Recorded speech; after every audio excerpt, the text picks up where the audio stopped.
Alrighty. Right, what can I get you to eat? I don't know about that chocolate one just yet, but the yeah. Not chocolate. That's definitely not yours. This guy. Not that one. Yeah. Not that one. No, no. This guy. Yeah. Sweet.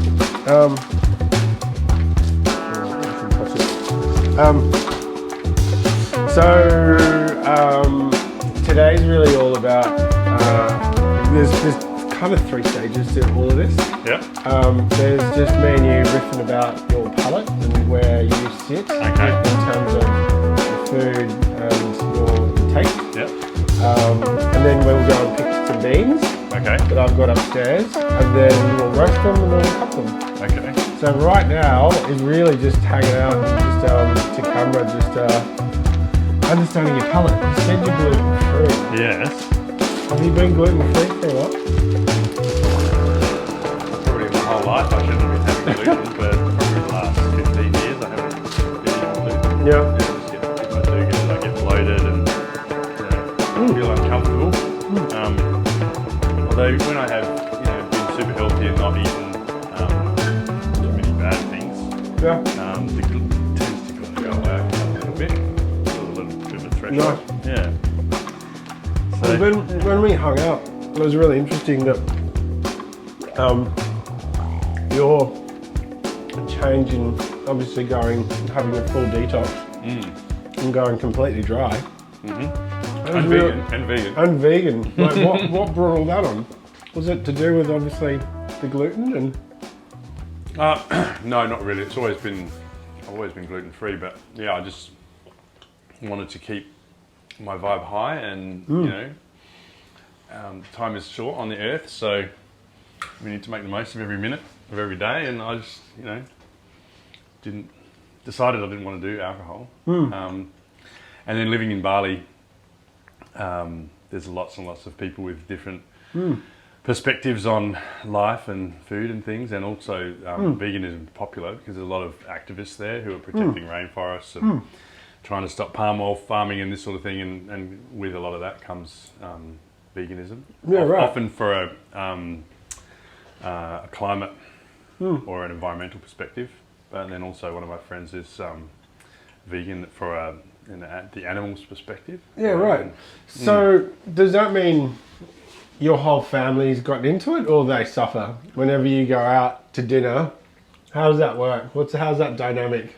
I'm being the change I want to see, and it's slowly, but yeah.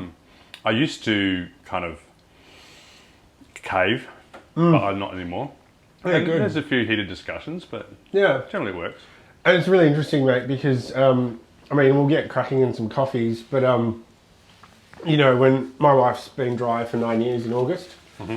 So, I've always endorsed the fact that if you can't handle your shit, you better have a think about how you're affecting other people. So, when we first met, it was like, drink, oh, that's fucking amazing. Like, that's so good. Yeah. So when it came to her going through the whole entire process of actually making sure that she's aware, like right in the beginning, the story went that, her parents would carry around mugs and thinking they were tea, just so that she wouldn't get, lured back into, obviously, because it's such a hard thing to quit. Yeah, I think I just made the decision. And I know that when I was young, my mum quit drinking when I was 5, and she just stopped. So it's not out of the realm of possibility for me. No, but I think what I'm trying to, I guess, unpack here is how do you know when and what is the right thing to do for you, and how that makes you feel. I think that's really a key point here. That we work in the big bad world of marketing and making people buy shit that they don't need. A lot of this is dialed up. As consumers to be able to make people buy stuff. And so on the flip side, we should be highly aware of what's good for us, what's not, right? Well, we all should, yeah. Yeah. It's the essence of life, right? Yeah, correct. Oh, let's not get too deep. Just wanted to make you some coffee, mate. When it comes to like flavors, and I know this is, I mean, I'm quite fascinated about your transition from stuff you wouldn't eat ever again and do you think your palate's changed? It's definitely more sensitive. Right, that's really cool. Because, right. you know, we have a plate of, I had breakfast this morning, and, you know, plate of vegetables. Yeah. And they tasted awesome. Yeah. You know, I probably wouldn't have had the vegetables No. you know, in the past. No. And yeah, your taste buds just get more sensitive to what you're used to. Yeah, for sure. Yeah. That's actually a really good point. I mean, I have had people come on the show and I'm like, so what's your palate like? And they're like, well, what do you mean? And I'm like, can you smell this? Can you tell? And they're like, no, can't smell anything. So this is going to be really, really cool just to get your sort of feel for, you know, where coffee lies. Because I guess coffee as a specialty product and it's really all about the terroir. So like, you know, you think about wine and then you think about coffee. It's made the same way. Yeah. Like, you know, it's grown the same way in a certain altitude, a certain way it's processed, all that stuff like adds a lot to how it tastes.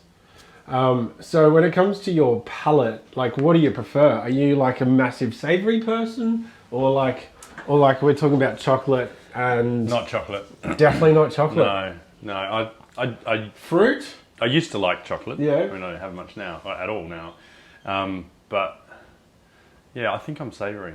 More savoury. So would we go down the line of, I mean, when it comes to the spectrum of like specialty coffee, we're talking about like 1,500 different flavours, varietals Right. of coffee, right? So Prior to cooking them.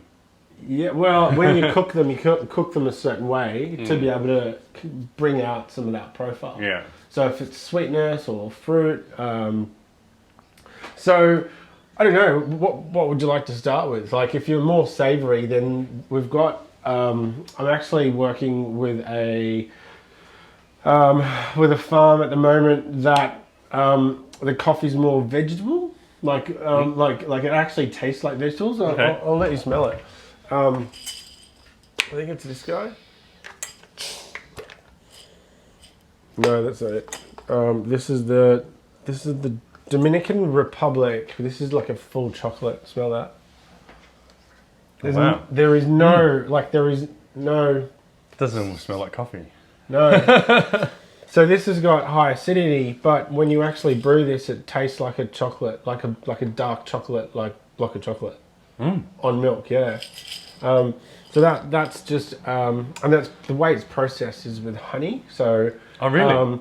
yeah, all natural and tastes like a massive chocolate. You don't even need to put sugar in it. Like it's extraordinary. So there's that one. Sounds like fun. Yeah. I've got one that tastes like bubblegum, which is really fruity, really strong on the scale of, I don't know, caffeine. Okay. It does blow your socks off. My next question was, how do you handle your coffee?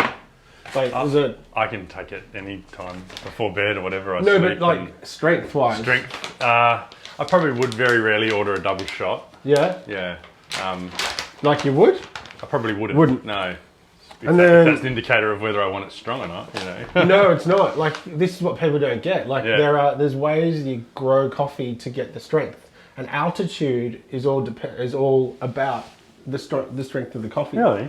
So think about it, like berries, right? So closer to water, Yeah. down a mountain. Bigger Obviously, berry. bigger berries, Yeah. more fruit, more caffeine, all that. Yeah. Higher the altitude, less caffeine, Smaller more berries, denser. more concentrate. Yeah, correct. Ah. So smell this. This is our green Barty. It's from El Salvador. The other one was from Dominican Republic. It's That's very, I wouldn't say nutty, but grainy. I don't know. Yeah. So Wheaty? Spice chocolate. It's like a milkshake in a cup. Like, you know, like one of those dares almost, but obviously still natural. So that's that. So that's beautiful. One of our other specialty lots is this guy. It's the peach. This is about a $48 coffee. like, per cup. Really? I buy the beans, the green beans, at $1,200 a kilo. Yeah. $1,200 a kilo. Yeah. And so this one tastes like peaches in a cup. Wow. Yeah. So also different. I know. So that's more fruity, I suppose. Okay. So if you're going to go, if you go into it, like if you're thinking about your palate, like, okay, let's take a different tact. When you're going to a fine dining restaurant, what do you generally buy? What do you generally eat? Let's say we're going to a modern Australian restaurant, fine dining, mid to high tier. What would you be normally ordering? What's like your go-to? See, this is all really cool because no one really understands that, you know, you have a certain smell, palate. All these things are generally part of your makeup. And I suppose it's really funny because you walk down to the local cafe and you go, oh, I'll have a soy latte, right? You don't know what's in there, but you know the smell that draws you to want to come back to that cafe. And there's a certain... Well, you just go back to that cafe before you don't know why. Correct. And it's generally a lot to do, obviously, decor and people, but there's a way that coffee's been roasted and that coffee's been selected to your particular taste. I mean, as a culture, I guess us Aussies love our milk coffees. No one else in the world is like this. Where, you know, you go into, I guess, Norway and I guess in Europe, they have like a variety of different coffees, whether they're black or different tastes. We just walk in and just go, oh, just give me a milk-based whatever you got going, which is shit house, right? So back to the question. So what would I have? What would you eat? Like, you know... Probably like a vegan ravioli. Right, okay. Or... And would it be a fish or would it be... No. It'd like, be veg. Pure veg? Yeah. Okay. In the past? No. Let's just do it as today. No. Okay. Yeah. No. Because this is really interesting, right? Yeah. Like your palate should be your coffee preference should be aligned to what your lifestyle. Yeah. I mean, what I love is cashew. Yeah. Right. Yeah. I try not to eat it because Yeah. it's not super healthy, but I love cashew butter and right. cashew sauce, that sort of thing. So nuts, that type of nut. Almonds and peanuts. Okay, I do have more coffee for you. What is this? They're avocado trees. My wife's been growing avocado trees from seed. In a bottle? Yeah, so that's how they grow. No way. This is a tree, avocado tree. That's so cool. Looks like a peach. Yeah, well, I think it looks like something else. Okay, so that's the green Barty. Okay, so this is a fruit one. Okay. So these are all roasted last week, but I've got leftovers. Okay. So, this is Ethiopian. It's a Guji. It's a micro lot. We're talking about $48 for $50 for a bag of coffee, 150 grams. This is. I bought 180 kilos of this, and that's all we're going to taste. This micro lot has only a certain amount of beans, and I bought 2 bags of it, and that's it for the season. Right. So this is quite extraordinary. As a bean, go grab it. As a bean, tell me what you think of that. What do you smell there? I don't know. I don't have a nose tuned to coffee. That's okay. What is it? I don't know. It's very... Is it fruit? Almost floral. Yeah. Yeah. So this is it's a red bean and it's all natural. So all the coffees that I buy are all natural or organic, and so this is a super strong coffee. And it's our Red Barty, yeah. And what would you call it? What would the flavour? Bubblegum for me. It's like well, it is. It's sweet. Yeah, sweet. So that's one. Keeping the moisture out. So this is another one, which is our Black Barty. It's from Ethiopia again, but it's an Jaeger chef. So when we're talking about a beautiful double shot that tastes like blueberries, this is that coffee. Where really clean and just like extraordinary. Like you could smash 2 of these and go wow, without getting a massive high. Okay. Without getting your socks blown off. So that's that one. Another. So that's more.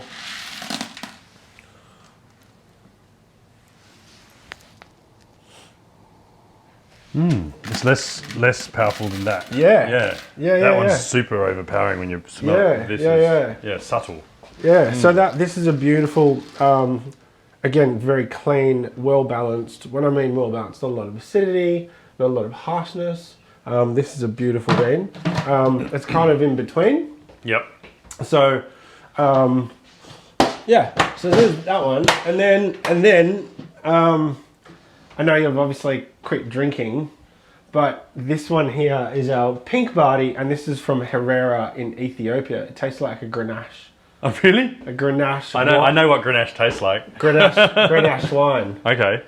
So this is all natural as well. Another micro lot, and yeah, another fucking amazing bean. This bean here. Let's smell that.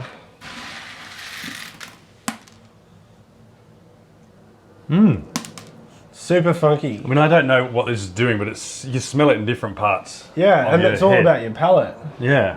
Wow. So I reckon I'd like you to try this. Okay. Just for the try bit, and then I reckon we'll be able to work out whether your palate is more fruit based or more kind of sweet, I suppose. Well, what that other one that I had in the can last time we saw each other. Yeah. Tasted like whiskey. Whiskey, yeah. Where would you put that in comparison to these? So sweetness, so sweet chocolate. Yeah. Okay. Sweet chocolate. Sweet. So that's a Colombian bean, okay. Which means when it comes to, again, different origins, different varietals. When I mean origin, different countries. Yeah. The different way they process them. So that bean, after it's been pulped, they'd put it into barrels. Right. So rum or whiskey barrels. Yeah. So that is what infuses the coffee. That taste. Yeah. Versus the alcohol. But these haven't been infused. No. They're just natural, okay. organic. Right. That's the difference, okay. right? And so what I'm trying to play around with is all about finding organic products that I can potentially show you how to brew a proper coffee. Yeah. And it's, I guess, paired with a meal. Right. But then I wanted you to taste a coffee in a can. Okay. So I think out of this all... is something else you said there, paired with a meal. Correct. Generally, in Australia, we drink coffee after a meal. Correct. And because I don't drink alcohol, I'm like, well, I'd like to drink something interesting while we're eating. Yeah. And if I order a coffee at the start of a meal, people think I'm strange. Yeah. But what you're saying is, it can be done. I'm not saying true that you're weird, but true, true that generally we get a pour of a City Victoria or a Lavazza in these high-end restaurants. Yeah. Someone that doesn't have a clue how to make coffee. But you could have the coffee with the meal, you say? Correct. Right. That's absolutely. Good. So that peach one that I showed you would pair a beautiful, like a fish dish or you know, if it's a light lunch afternoon, you'd kind of want to finish with something that's going to cleanse your palate. Yeah. Because this is why I was interested when you told me about all of this stuff. I'm like, well, I don't drink, but I do like the whole mixing of wine and grapes and you know where they're from, the terroir and all that. Yeah. So this is the same thing. Yeah, totally. Okay. It's not just an after dinner drink. No. Or a morning thing to wake you up. Yeah, exactly. Absolutely. So one night, actually, I'll make you some of this. This is When you get that burnt flavour of coffee in a coffee shop, you go, that coffee's not nice. Yeah. How much of it is the not cleaning the machine versus not having it the right temperature versus everything, everything. everything. Yeah. So actually, we went and hung out with the guys at Lombozoko, the guys that make all the big, massive coffee machines. And we went and dialed in the Green Barty from El Salvador. By means of changing the temperature by 2 degrees, it was a different flavour of coffee. And what did they think of it? They loved it. Yeah? Everyone's endorsing all our products. Yeah, it's cool. amazing. So what I might do is I'm going to give you a double of this, and then I'm going to open up a can of the same coffee. Okay. Cold. So what I'm going to do, this is the same coffee in a can. I'm going to bring it to room temperature. Why is the can so... Funny you should ask.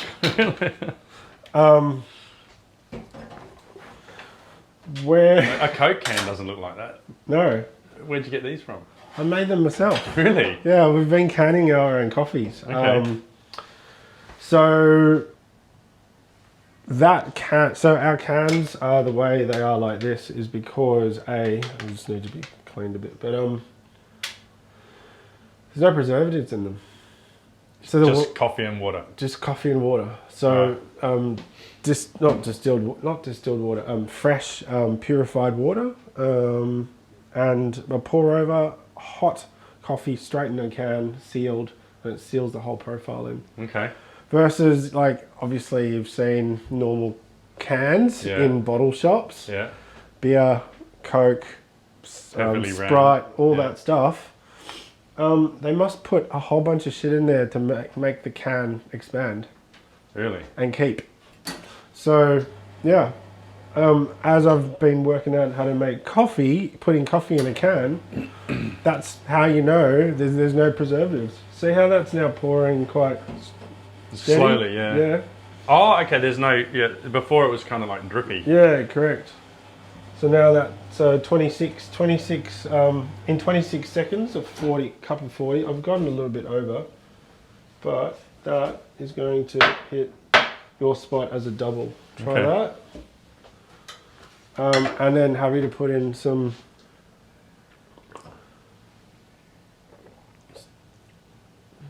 It's much smoother. Smoother, correct. Right around your mouth. Yeah. So that was just ground. It's not the same coffee, right? Compared to that other one. Yeah. So it's everything to do with the temperature and the grind. It's very strong. Yeah, like this knocks your socks off. it'll so don't have a lot of it, but yeah, that's a beautiful coffee. And so yeah, let's try that. So that there is just crack it. Same coffee. Exactly the same. Same coffee, different method. Yeah. You did a pour over. And the pour over, yeah. Cheers. Yeah. And that will come to as it comes to room temperature, it'll get a lot more fruitier, floral. The taste will come out. But yeah, this is my Grenache in a cup. That's what I think it is anyway. You like it's the same coffee. Same coffee.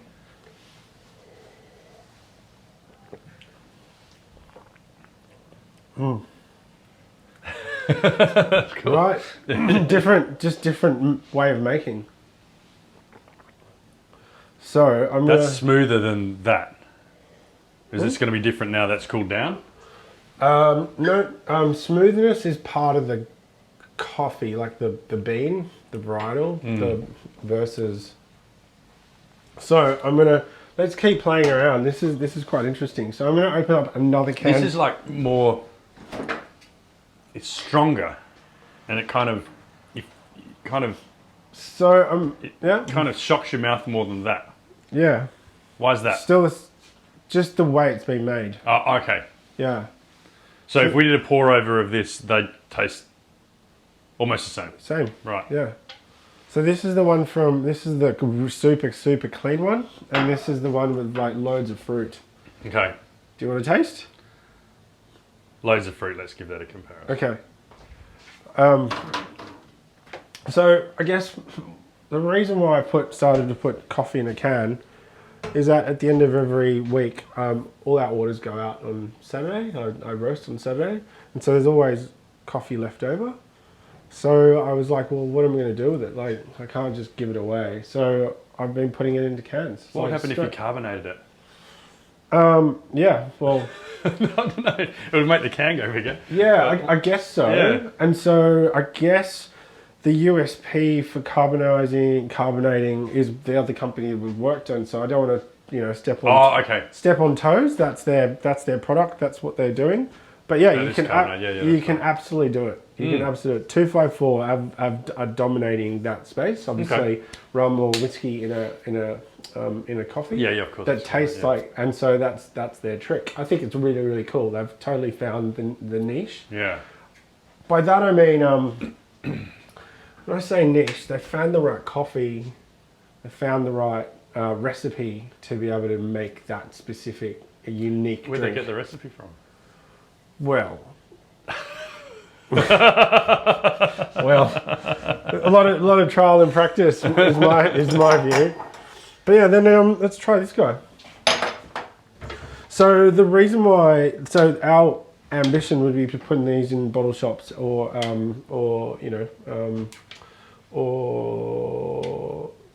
farmers market, those types of high-end grocery stores, being an alternative for, one of the things, alternative for making a good coffee.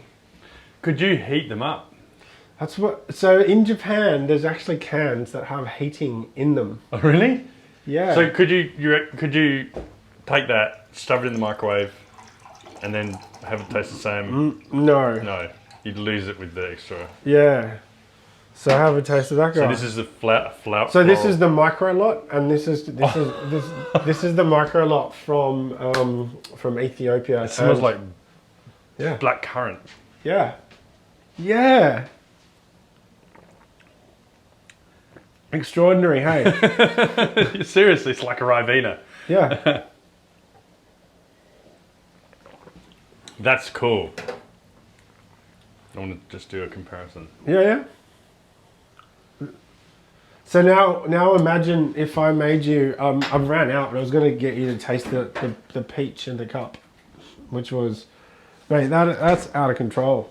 So that's a week old now in the can. How long would it last? A month, I reckon. Because the way we can it is hot, which it seals in the flavour into the can hot, and this is what happens. I totally prefer the pour over to that. So but I wouldn't know the difference if I was going to go and buy. If I needed to set up a new kitchen and I wanted to have a coffee machine, I would go and buy one of them because that's cool. Yeah. But I would actually prefer to drink pour over, right? Yeah, so like you'd be probably buying yourself one of these, and some of these, and then doing your pour overs. Like James Earnshaw came on the show a couple of weeks back, and we were playing around with his palate. He goes, "Oh mate, I just want something to fucking blow my socks off, and I want it really fruity." And I'm like, well, fuck, how are we going to make that happen? But what I didn't realise is because the way we do our pink Barty from Herrera, that's such a plummy. This guy here, this plummy, this kind of winey, plummy kind of Grenache style. When I roasted it at 2% further past its drop point, and I'll explain when we get to the roasting bit, it drew out a lot more of the fruit and a lot more of that darker texture that he loved. Okay. And he's just been like raving on about it. So again, it's the way you make it and the way I roast it to your particular palate and taste. And just to round it back, like absolutely, everyone kind of tries to sell you a machine. They don't tell you about the beans. For your lifestyle, what do you prefer? And when it comes, let's just bring it back to mental health. James loves, like I bought him a grinder and he does his little pour over. It takes him 20 minutes to grind the perfect beans, like hand grind. Keeps him present. before the wife and kids get all mental before school, runs happen. He's sitting there doing It's also quiet, so it doesn't wake him up. Correct. Yeah, he does his grind. Okay. Pours himself, being super present at, making the coffee. And then, he gets going and he enjoys it, and that's his little thing every morning. So maybe you're a pour-over man. I think I am. Yeah. I do definitely like that. But then get this, you've made a really good point. It's an art to make coffee. Yeah. Pour over sounds easier. Yeah, are there ways you can do a different pour over? Well, yeah, depending on the grind and all that stuff, right? Those variables. But this is like an art. You don't just go and buy a $12,000 machine, and $7,000 grinder, and that's another $4,000. That entire setup. Yeah. If you're not into it and doing it and want to work it out, it's just lost money, right? So then I'm like, so how can people taste proper coffee without needing to do all this? I'm not sure I understand. That's okay. How do you do it? So that's why this, canning it. I know how to make coffee properly. So I thought, why don't we put the profile in a can so that you don't have to fucking worry about all this shit. So when come people and you do tastings at the farmer's market. Excuse me. And then people walk away with a 6-pack of 3 different kinds of coffee. Yeah, correct. So you can buy them online. So you can buy the case or the 6-pack of all our profiles. And everyone's mind just is blown away when they're tasting everything and they're like, fuck, this one tastes that and that one, that one, that one. Yeah, it's weird. It's never been done before. And so we're competing with the guys with Boss and all in Japan. There's a whole bunch of, of these guys putting coffee in a can. But little do we know, they've got shit in there to keep them keep them on the shelf longer. So yeah, there is the reality of running a business, and correct. You don't want to have anything left over because you got to chuck it out. So how much did you pay for that? How much would I pay for that? Yeah, for this can.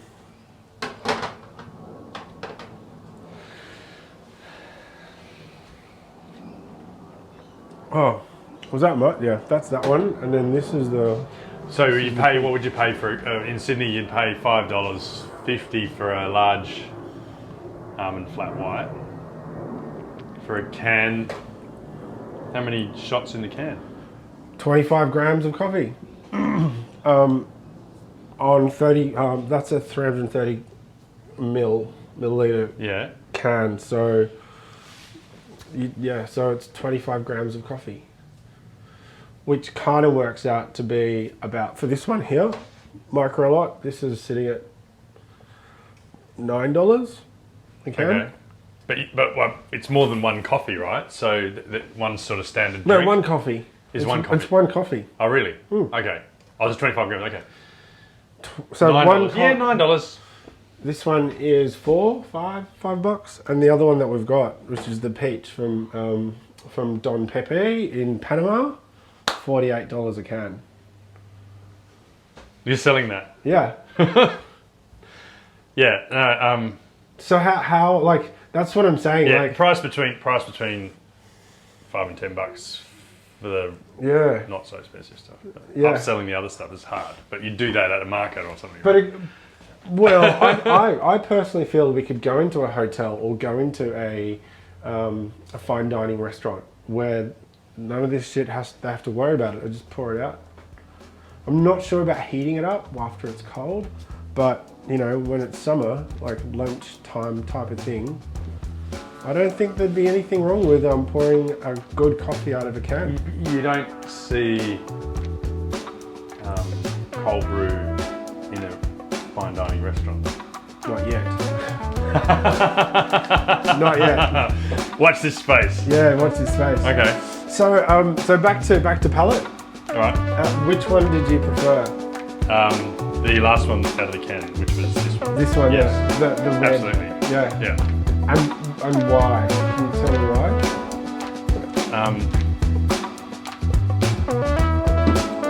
It's just smoother. Yeah. And I like the floral. I like the complexities of the flavour, whereas this is stronger and more. Yeah, I don't know. too funky. Too coffee. Yeah. It's like, yeah, it is a bit too funky. Yeah, so that, again, it's natural. And so this guy, the pink, this is the pink Barty, no, not your thing. It's just too much. Too much, and that's what I mean. That's the funkiness. Yeah. All right, cool. Let's go upstairs and pick some beans and see. I think we'll roast the Red Barty. Okay. And see what happens. I think it would quite enjoy that because it does do a good espresso as well.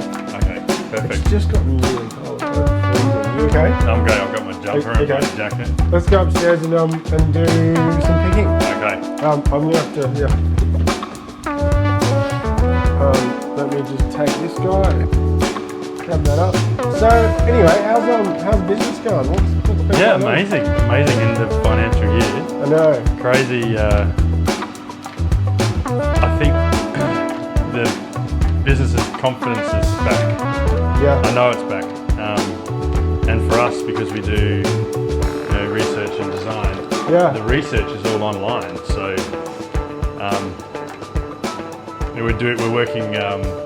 We just did a project for a dishwasher manufacturer. Yeah, wow. And they've decided to focus they do a lot of ethnography of how do people wash their dishes or wash machines or whatever. Yeah. They decided to put it all on to diary studies. Wow. And do the ethnography remotely. Wow. Which people think, oh, that's easy. You just get somebody to log on and put notes into their WhatsApp and take photos and do videos and stuff. But you've got to have somebody listening to these people the whole time. Totally. And they want to talk to you 24 hours a day. Hang on. Let's just, are we dishwashers? Yeah. Are we talking about people buying dishwashers online or people in home working out how to use a dishwasher? Yes. How do they use it? So we're working with the company that makes them. So this is not specifically a UI job, but it's generally like product design. So we want to know, for me, I want to just push a button and it gets does clean. its thing. Yeah. Because it should be. Yeah, but they want to know when do people use it? Do they put their dishes away immediately? Do they leave them in the dishwasher for a few days, like I might, when it comes to testing, you need to be capturing that for a week. Let's call it, someone's lifestyle for a week. We did it for 2 weeks on this particular project. Yeah, wow. Yeah. So actually, and what was the outcome? They got a whole lot of data about how people, wash their dishes, and I don't know what they did with it. Yeah, wow. I mean, that comes to us, I suppose, as UXers to be able to go, right, here's how you should, create this product. Yeah. And this is how you should design it based on this data. Absolutely. That's really interesting. Yeah, but just the remote side of things for us has gone crazy. And then how do you hook up like someone? Hang on, can you just break this down for me? Your software that's valid watches what? So you're thinking about eye tracking? No. Like just in this scenario, how would you set up this case study? With the diary study, there are products out there that are quite expensive that you can use that have everything built in together. But what we found is that because these studies that I'm talking about, we were doing in China, Vietnam, Korea, Singapore, remotely. But in those countries, they use different messaging tools. Right. So what we found is that you just get somebody to use the tool that they're used to that captures the video, the audio, the text, and that's the way you talk to them in a group. Got it. And you just use that, and then you pull that data into what we use a product called Dovetail, which is Australian. Yeah, cool. So it's just a matter of having the stuff there that they already use, but you've got to tell them what to do, right? Yeah, right. Because I mean, with COVID, I think this is why what you guys have designed and what you guys use is groundbreaking. My view's always been with testing, I want to see the human emotion. I want to see someone using this thing because we all know someone's saying yes, but they really mean no, right? Like, what's this taste like? Well, it tastes really good, but you get it. So I guess the thing with this, and we're eye tracking specialists originally, but we've done hardly any eye tracking in the last year and a half because of COVID. But everything that we do is always an experiment, and not everything is going to be perfect. So now clients are comfortable with that experiment being online. Nice. And they're getting data, not necessarily as robust as what you would get face to face, but it's better than not doing better than nothing. Yeah. Yeah. I mean, I'm a massive advocate for testing. I mean, working at 2 very large telcos, it was always hard to get the business to agree to testing. Yes. Or that budget, you know. And so at Avoca, it's always been part of our onboarding process. So for us to come on, client. Yeah. So if we get a brand new client, first thing we do is turn on all the testing tools. Right. That's the first month, so that we're not walking in and making recommendations without any data. Okay. It's really part of our USP at Avoca that you want to work with us, then you're going to have to spend or dedicate a month's worth of research for us to actually understand your funnel, your customer, pre and post, meaning where have they been, why are they arriving, all that stuff, all the way through to understanding the cost per acquisition, meaning how much marketing spend you're doing, all the way through to, how can we attract the right customer so that they're walking through the funnel, and here are some key points why your funnel it has so much friction.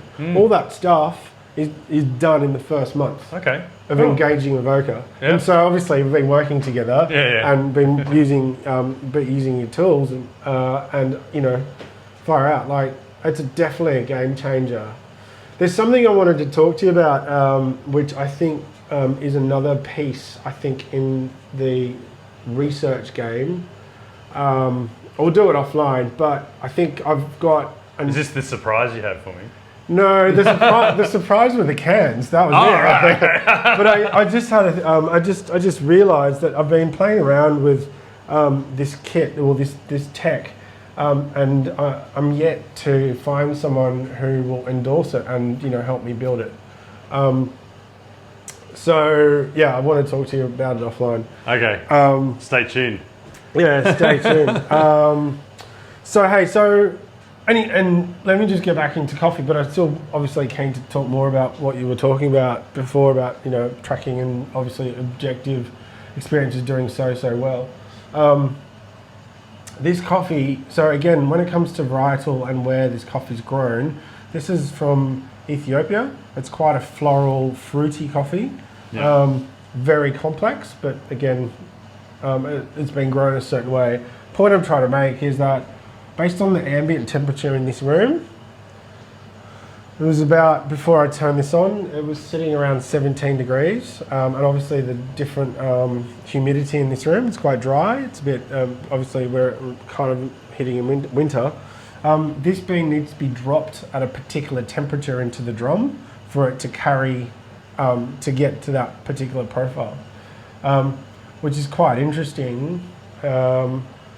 Because most people don't understand that the moisture in the coffee needs to be removed in a certain way, in a certain rate of rise. Otherwise, you're overcooking it or undercooking it. Is that what this graph's for? Yeah, correct. Because I've profiled it so many times, this is just for consistency. I mean, I roast based on feel, so smell, sight and so forth, but this helps me keep the profile consistent. So for this particular bean, it started, I've got to drop it at 193 degrees. So this is the bean temperature and this is the air temperature. So you haven't put the beans in yet, though? No. You'll know. So I'm just going to increase the temp. So this is the gas. So you can see in there. Gas roaster, gas roaster, yeah. So I'm just increasing the temperature to 193, and so the objective is, so that's going really quickly, so I'm just going to turn it down a little bit, see how it's slowing down. It's slowed right down, I'm just going to pick it up slightly.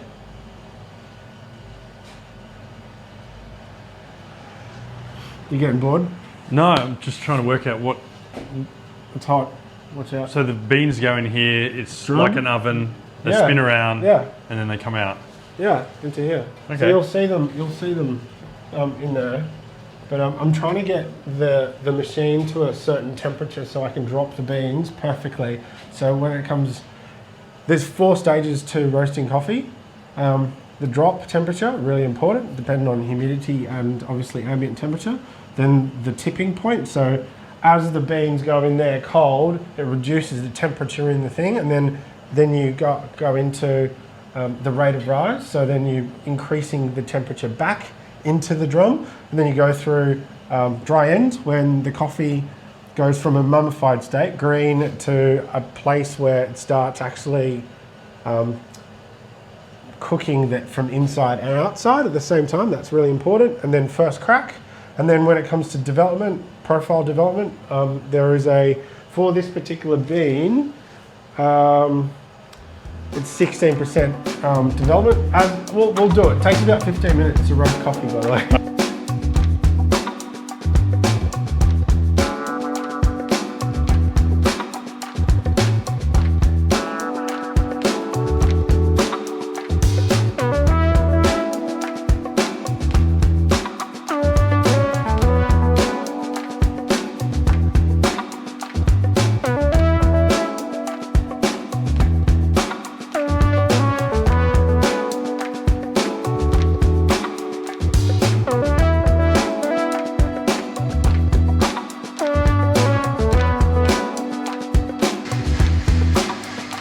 How many times did it take you to get the first Barty right?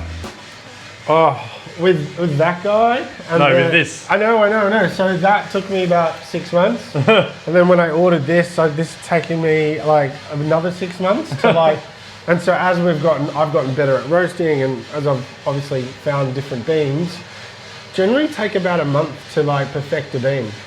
How many roasts in a month? I don't know, like it's not like I'd do it every day, but I would be doing maybe 3 roasts a week. Okay. 3 roasts a week of just tinkering, understanding different drop points, different temperatures, different rises. So it's either really quick heat or really slow heat. So when you buy a bean, do they tell you? No. Do they know? No. It's so primitive. It's like growing potatoes. Like, Right. you know, these guys in the middle of fucking the other side of the world are going, oh, this is what I've sold this to my mate for years. Do I know whether it's any good?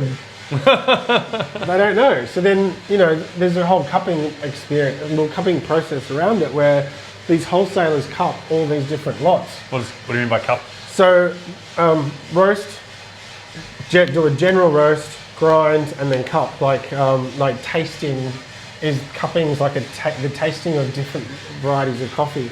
So you go into a wholesaler and they show you 100 different coffees. So these guys could grow a bean, not cook it right, and think it's terrible, when actually it could be awesome. Amazing, right? Yeah. And so, Or are all beans amazing? No. Correct. So where I'm headed with all of this, and I'm taking it to a whole other level again. Starting to work with farms directly, and trying to cut out in other countries. Yeah. So working with a farm in Panama at the moment. We're in like early discussions. But let's start talking about what you do professionally, what I do professionally. Again, this is a hobby for me, but we're now thinking about how do you dial up a farm technically. Understanding what's in the soil, what's in the water, taking that farm off grid. Starting to understand how they're growing stuff, all that data, right? Which means that if we were to do that for all farms, then imagine all that data. Now start thinking about connecting every single bean to me and you who drink it. Oh, yeah. So now think about blockchain, right? Thinking about every single step that bean goes through the fulfillment process, you can then quantify a price point for it. Like they do with art. Correct. I know someone in the coffee that I can introduce you to. So smell this. Talk about that later. Yeah, smell this. Oh wow. Okay. So this is just about to hit dry end. It's a bit quicker than normal, so I'm just going to call dry end.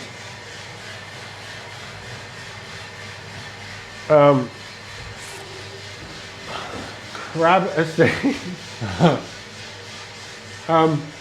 Yeah, so going down the line of really just thinking about how do we dial up these farms? How do we start working with these farmers to understand exactly what they're making or growing in a way to be able to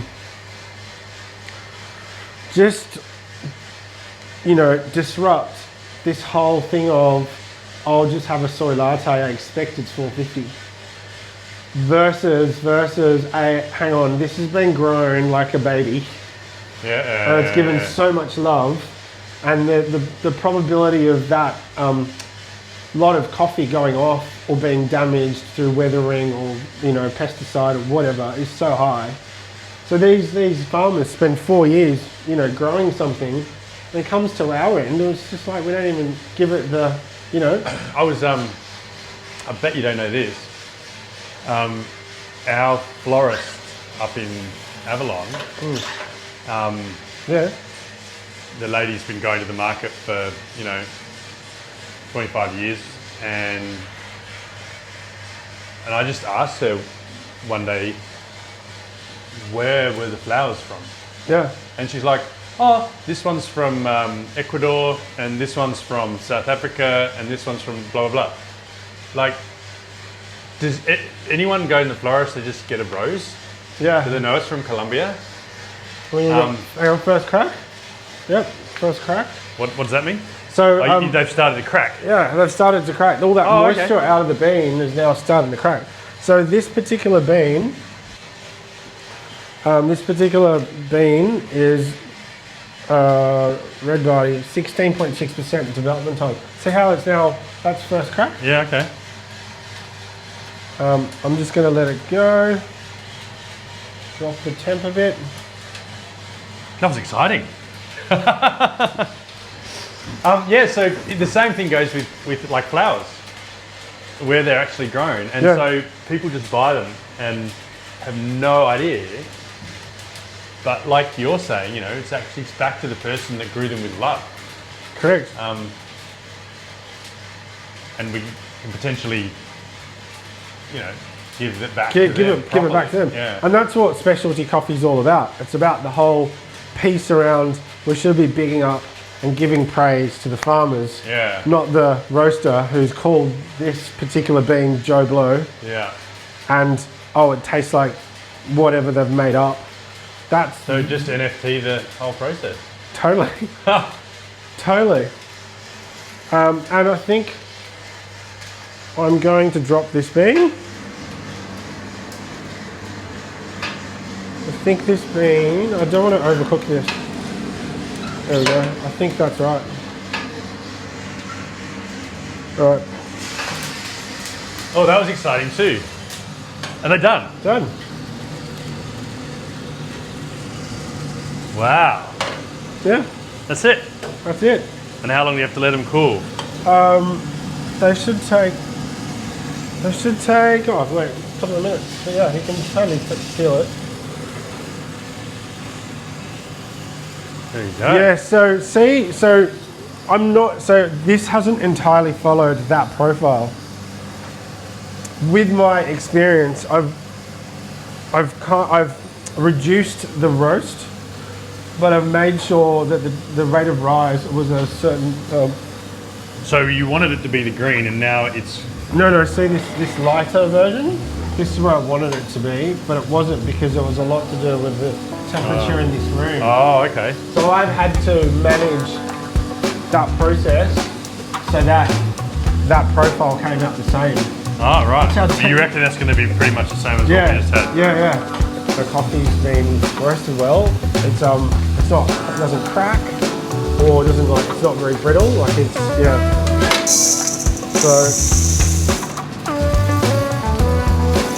So I'm pretty happy with that. I know I didn't over roast it, which is quite good. We'll get you some water.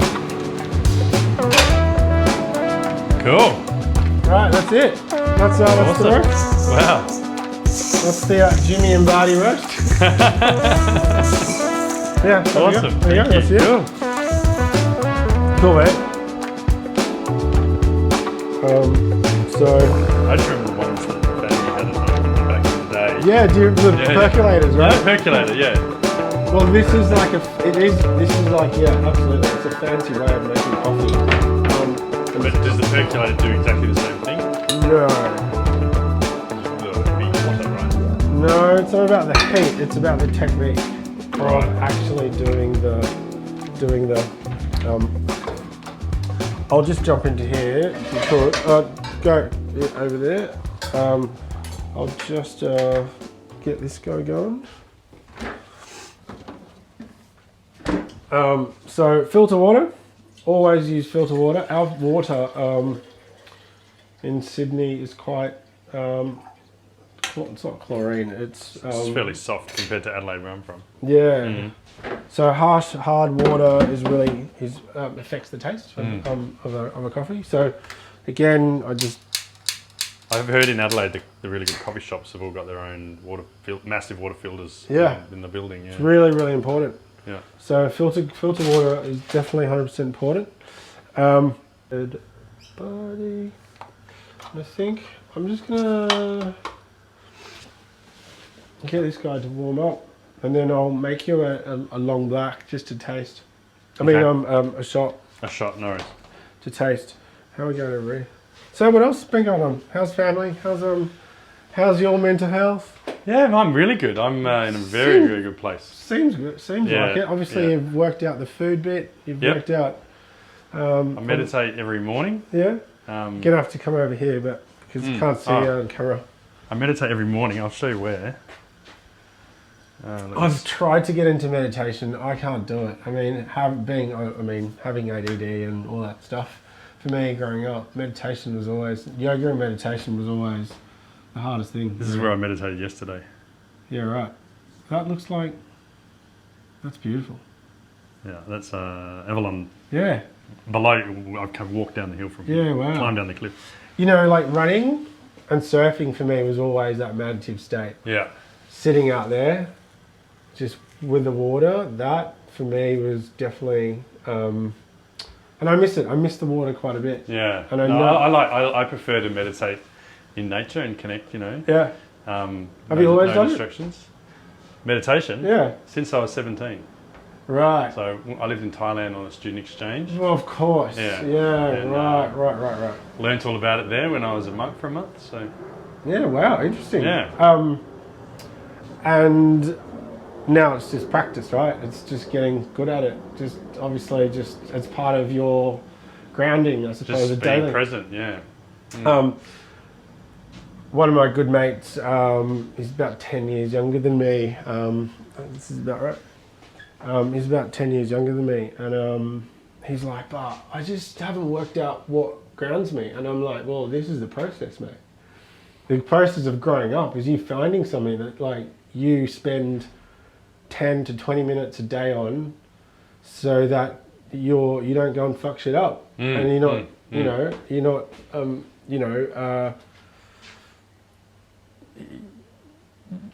you spend that time so you make sure that you're chill for the rest of the day.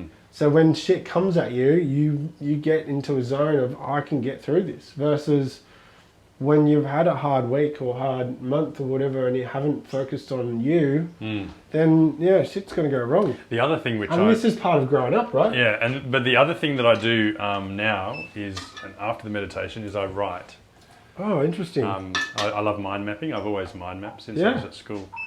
And so I'll just mind map, what am I grateful for? Nice. What do I want to achieve today? How do I feel today?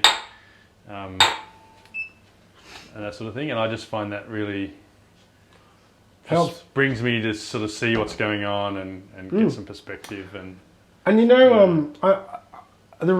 I'm going to take this is because I know that you know what I'm about to say, and I know what this feels like.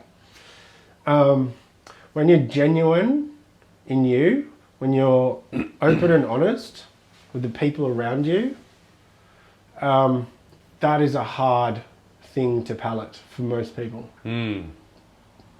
Being unconditional, being highly aware of you, that you're not coming to someone or at someone because of preconceived idea. Or pleasing them. Or pleasing them. When you're 100% genuine, they get you for you, that's a very different state of mind to be able to do business in, for me, but also keep really good relationships. I think we're all good at that as children. Yeah. It just gets beaten out of us through Yeah. growing up and Yeah. society and the media, and if only we could all become kids again. Yeah, totally. So, again, when we talk about, grounding and all that sort of stuff, I think what's really cool about the fact that you have to find something that grounds you and keeps you together. Then if you don't, shit goes wrong. In your family life, work life, whatever. I know I use, I've got mental, challenges, and I've got physical. So my mental, keeping present, is making coffee. Yeah. And then when it comes to, physical challenges, running and cycling and swimming and stuff. Smell that. Tell me what you can smell. It smells like that. Yeah. Yeah. Wow. So that's just going through the bloom. So again, carbonization. Bloom. So you're wetting the coffee for it to start doing its thing, and then you go through the pour over. So again, it's just the technique to be able to. So about 90 grams in. About that. And then it just draws down. And so we're trying to get about 350, 360 grams out. So mils out, which makes a coffee. Wow. This month I've given myself a physical challenge to run. Last month I tried to run 300k for the month, and I got halfway. I started to get really good, run fit by the end of the month. So then I've got about 160k regret from last month. So I'm sitting on about 65k to go, and I've got 5 more days to go and smash it. So last week, you can do that. Last Sunday, I ran to Manly and back. From here? From here. How far is that? Worked out to be 63k. Really? So I did the run down the military road. Yeah, and down the spit. Down to the spit, and then down the hill, and then on the way back through all the heads.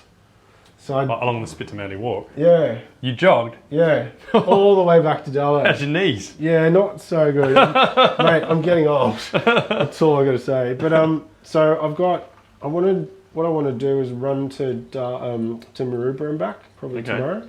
Really? Yeah, that'll be 40. From here all the way around the bays, Bondi, whatever, and back. So that'll be about 40k. So I'm at 60, so I'll probably get to 100, and then I've got 4 more days to go and crack another 60, which works out to be about 15k a day. My knees, I've done a lot of massive events, but my knees are now... You've done a lot of trail runs and stuff? Yeah. Okay. I've done a couple of Ironman, I've done loads of marathon running. Loads of cycling and stuff. So wow. Yeah, so for the month of June, Barty is supporting anyone that can run for the month of June. So you log on to our website, drop onto our website, go into the club section, meaning, so where Barty's headed, and this is quite cool as a product and a brand, is we're not going to continue giving away coffee for free. You're either going to have to do something like effort, or take a subscription. So run for the month of June, you mean run every day? Well, you can nominate how far you want to run. And And so on Strava, you can go and nominate whether you do 5k, 10k, 15, 20. I'm nominating myself to do 160. In the month, okay. In the month? Yeah, okay. I'm just giving myself an extra extra talent to do it. I was happy. Halfway through During COVID last March. I did 4 months. I did 5Ks a day, 6 days a week. Yeah, that's good. That's good. I was so fit. Yeah, and it was only 25 minutes in the morning. Yeah. Yeah.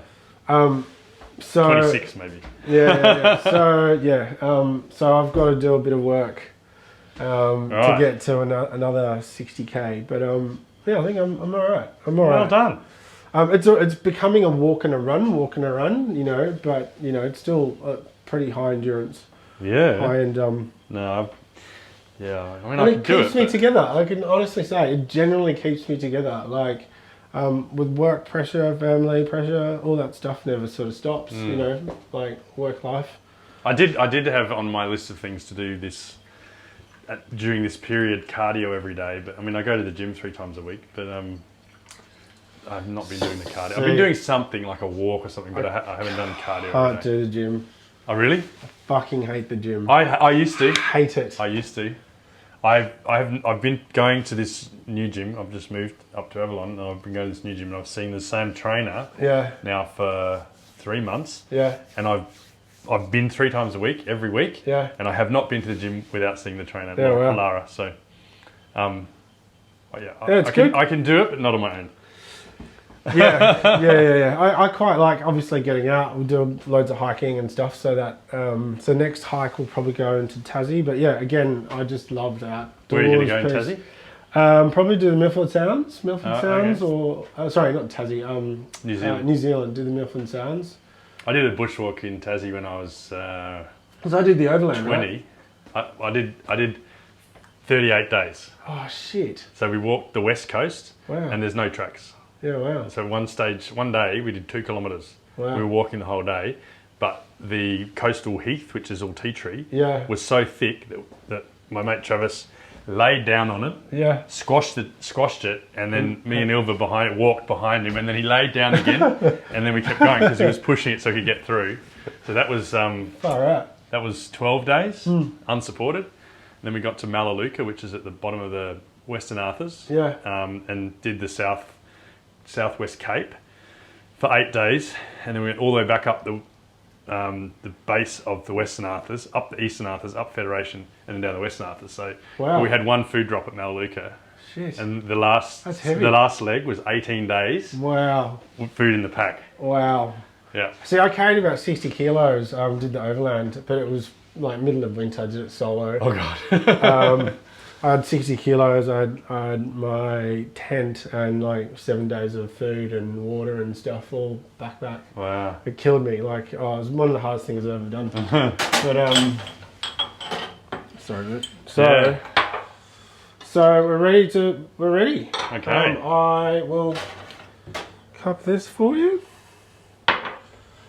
Tell me, so this is obviously hot and so from here, this heat, we can it straight away. Okay. So that's why, again, there's no preservatives. It's just water and coffee, right? And so the heat affects the way the can looks. So yeah, smell that.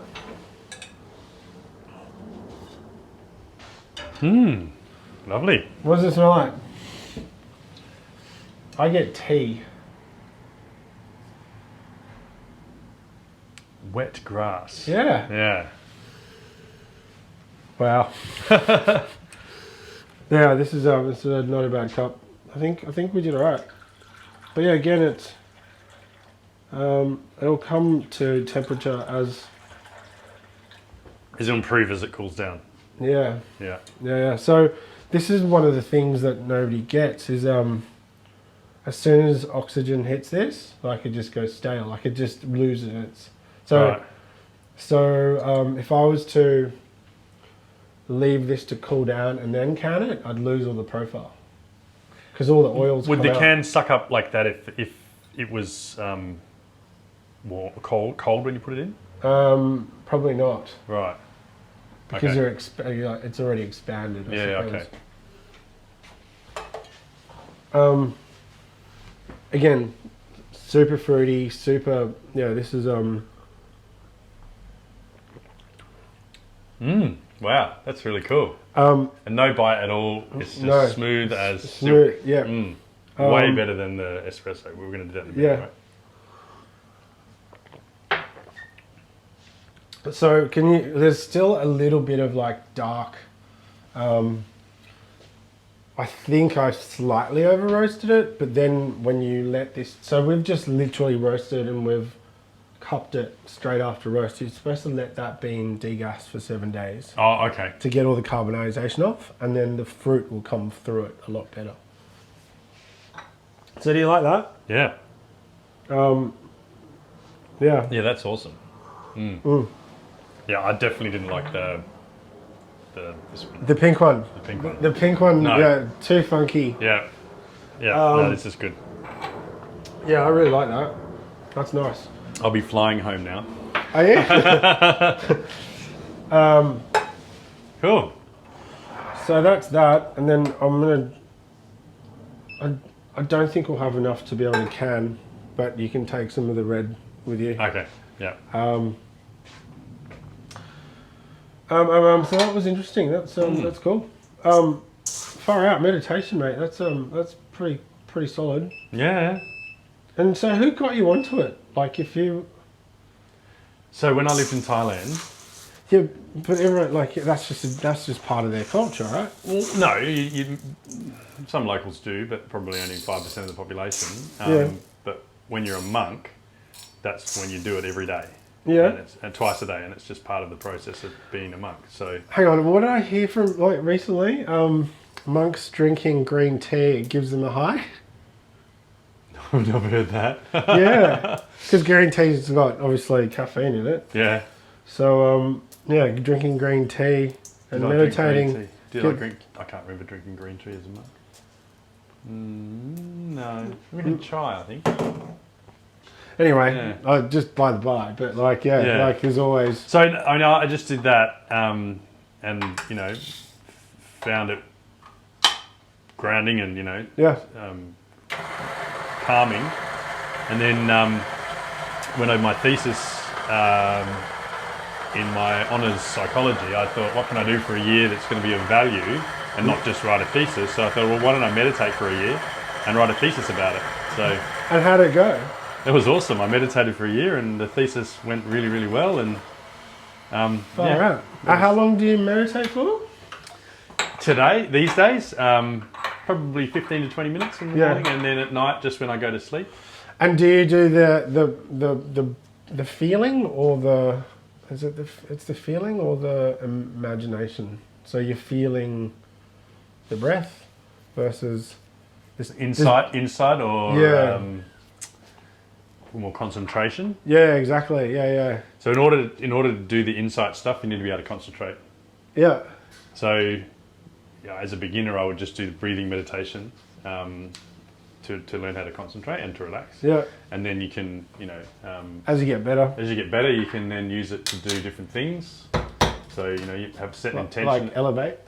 Levitate. Levitate, sorry. Like you Elevate. set an intention at the start of something that you want to get an insight to or achieve or just be present, and then I think it's sometimes you can make that the focus and have thoughts about it. Yeah. Or write poems, Yeah. whatever. Or other times the intention might just be not think of anything at all and just chill. So I mean, this is quite a loaded question.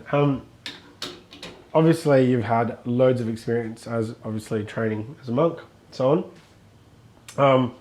Would you go and do the 2-week no speaking? Yes. Yeah. Have you? No. Well, when I was a monk, it was a retreat that did the Vipassana stuff.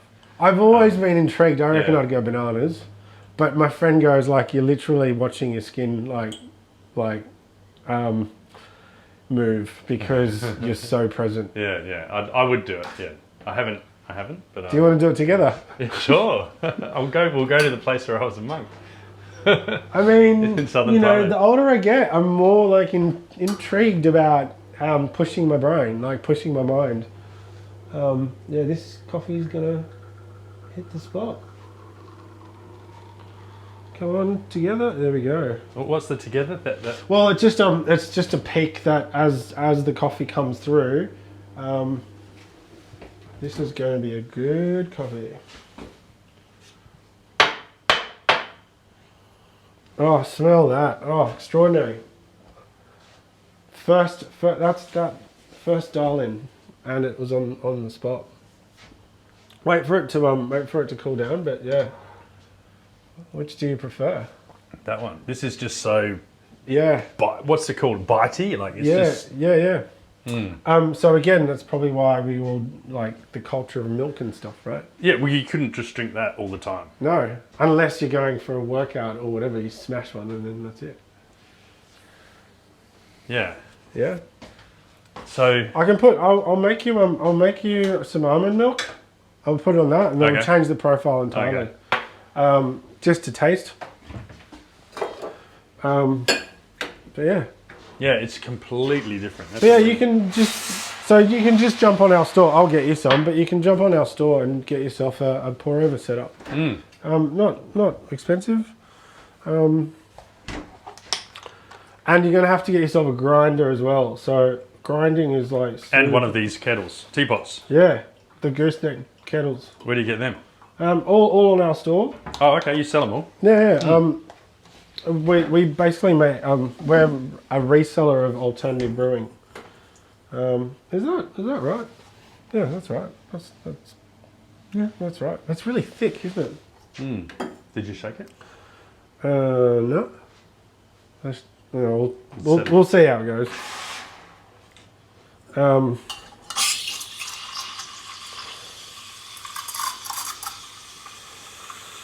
But yeah, thanks, mate. Thank you for coming on. It's been Thank you for the tour of coffee. It's been a real pleasure. Yeah. Everyone that I've obviously been showing this to, they thought it was a gimmick, but they never appreciated that, you know, my professional brain is super technical. So when I found... But for you to give me that coffee, this coffee particularly, no, not this one, and then to make it taste the same with all that stuff, again, that's crazy. Yeah. A lot of practice, a lot of test and learn. But yeah, I really enjoy it. And you know, you've learned it very quickly though. 2 years, man. Like but most people learn over 30. Well, like, you know, I've worked... Although 30 years ago you wouldn't have had the technology. No, exactly. But like what a lot of people miss as well is that like even in the coffee game, like great roasters, but they can't make a good coffee. So I've worked out how to source... Have you interviewed people about this? And, yeah? Yeah. What's your favourite coffee shop in Sydney? Primary. Is that where we got the things? No. Primary is run by a dude, and their coffee is extraordinary, and they just make it really well. So yeah. But yeah, like a lot of people just don't make, like when it comes to coffee, they just don't roast it to taste, and then they don't take the roast and then they go and play around with that roast forever to dial it in. That stuff's all really broken. Like cafes just go, well, this roaster seems to sell good coffee, or it attracts the kids to the yard, you know. So, you know, that sort of stuff. And then when it comes to... what about Campos? Is that great roast or I good think, branding? like, my view around the big guys is that how do you stay consistent? Point one. Yes. When you're roasting 100,000 kilos and you fuck up a roast, what do you do with that? Like, that's a lot of money out the door. We can't always throw it out. And the other thing is, just consistency, and the big guys... Yeah, people go back to the same coffee shop because the coffee tastes the same each time, right? Yeah, exactly. But it can't, because lots of coffee are like vintages. Yeah, okay. Right, like an espresso, how do you make fucking something in a pod taste the same? When coffee, like, it's just impossible. What's the shit that's in it, right?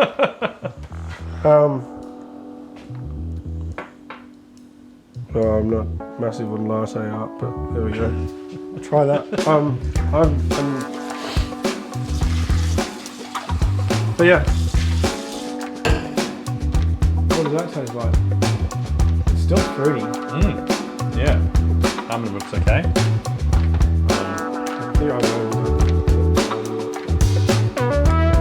It's a good coffee. coffee. It's a good coffee.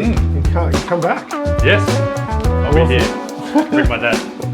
Yeah, I can't wait to meet him. I reckon it'd be great. I mean, again, trying to bring awareness to mental health and get people to understand that coffee isn't just coffee. It's, wow, you can do it a lot of things in life. Absolutely. so yeah, thanks again.